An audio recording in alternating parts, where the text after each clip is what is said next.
fitotecnia. Otra vez. Investigadora del programa de cereales. Estamos con la profesora del Departamento de Fitotecnia de Cereales y Granos Andinos, la profesora Luz Gómez, que nos va a hablar sobre el producto que estamos trabajando, que es la cañigua. Profesora, ¿en qué lugares se siembra y qué época sería la más adecuada? Bueno, la cañigua es un grano andino, se considera endémico porque desarrolla mayormente solamente en la zona del altiplano, tanto peruano como boliviano. Existen condiciones especiales de clima y de suelo que aparentemente solamente se dan en esa zona, porque hemos tratado de hacer experimentos y traer la cañigua para sembrarla, por ejemplo, en la zona de Junín y en la zona de Ancash, y los resultados no han sido muy favorables. ¿Qué ventajas y desventajas presenta la siembra de cañigua? En realidad la podemos verlo desde el punto de vista de que es ventajoso para el agricultor como cultivo, como especie en Puno, que es una zona donde prospera muy bien, porque lo puede utilizar como alimento, los granos, y también el resto de la planta como forraje. Y bueno, la mejor época y las condiciones para su siembra se dan justamente a partir de septiembre-octubre, ¿no? Y prospera en la época de lluvia, igual que cualquier otra especie. ¿Considera que el sembrar cañigua sería rentable en el país?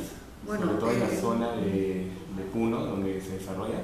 Bueno, en realidad sí es una opción, porque estamos hablando de una zona del Perú sobre 3.800 metros sobre el nivel del mar, donde hay pocas opciones de cultivo por el clima, ¿no? Claro. El clima es, digamos, casi normalmente hay sequías, hay heladas, hay inundaciones, entonces estas especies están adaptadas a esas condiciones. Entonces realmente los agricultores tienen esta alternativa importante, ¿no? Porque el grupo de plantas tolera muy bien estas condiciones extremas de temperatura, y además es valiosa como la quinoa, ¿no? Tiene un contenido nutritivo, una proteína muy similar a la quinoa, y actualmente sabemos que este tipo de alimentos están siendo, digamos, buscados por cierto tipo de población, ¿no? Que se preocupa por una mejor alimentación. ¿Cuán importante podría ser la cañigua en la alimentación? Como acabo de decirte, el balance de su proteína es muy similar al de la quinoa. Es decir, no solamente se habla de cantidad, sino de calidad. O sea, la proteína de la quinoa tiene los aminoácidos esenciales que son necesarios para nuestra alimentación. Entonces, su valor es muy equivalente al de la quinoa. Solamente que, a diferencia de la quinoa, como les comentaba, solamente está muy adaptada al altiplano y sus rendimientos son relativamente más bajos. La quinoa tiene más opción porque puede desarrollar en diferentes pisos altitudinales, ¿no? En la costa también se puede sembrar quinoa. Sí, y también nosotros hemos hecho algunos experimentos de cañigua aquí en la costa, aquí en condiciones de La Molina. Y bueno, en realidad, de repente haciendo algún tipo de investigación más y de repente revisando un poco más la variabilidad y el germoplasma, podría haber también opciones, ¿no? ¿Qué productos agregados podemos sacar de la cañigua?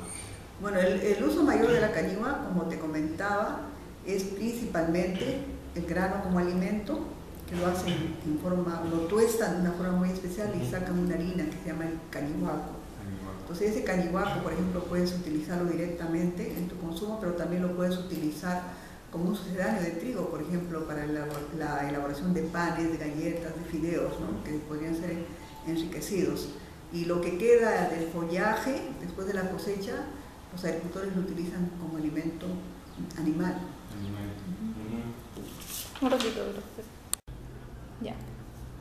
Con una visión a futuro, ¿sería rentable sembrar cañigua? Utilizando este tipo de cultivos, o sea que en el futuro necesariamente tenemos que pensar en aumentar nuestra área agrícola. Claro. Y una de las alternativas es justamente esa zona. Así que si tenemos cañiguas que tengan mejores rendimientos, entonces posiblemente puede ser una buena oportunidad para los agricultores en el futuro, ¿no? Sobre todo que resisten a la escasez de agua, ¿no? Y al frío, y a los descensos de temperatura, ¿no? Que son propios de esa zona. Bueno, eso es todo. Muchas gracias, profesora. Hasta luego. Hasta luego y los felicito por estar pensando en trabajar con estos cultivos que mucho tiempo fueron olvidados, ¿no? Muchas gracias.